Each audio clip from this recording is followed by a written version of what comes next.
ज्येष्ठ माननीय श्री प्रकाशजी कोइंडे यांना या ठिकाणी निमंत्रित करतो। त्यांनी या स्पर्धेबद्दल आपलं मनोगत व्यक्त करावं।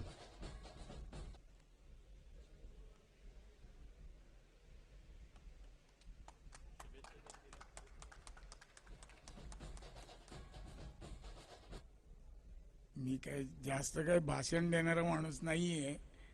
आमचं काम होतं ते बॉडी बिल्डिंगचं, पण या आज जी स्पर्धा होते याच्याबद्दल माझे शुभेच्छा आहेत। राणेसाहेबही आलेले आहेत आणि या स्क्वॉटच्या संघटनेने जी स्पर्धा घेतलेली आहे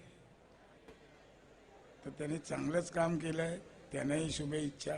आणि मला बोलून मला जो मान दिला आहे त्याबद्दल मी त्यांचाही आभारी आहे।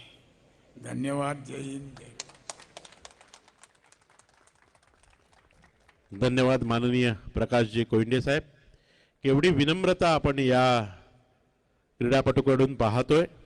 आजकाल एवढी विनम्रता कुठल्या खेळाडूकडून पाहिली जात नाही, म्हणजे केवढं तरी एक मोठं उदाहरण आहे आणि त्याच्यातही ते देवगडचे आमचे सुपुत्र आहे, ही आपल्यासाठी गौरवास्पद बाब आहे।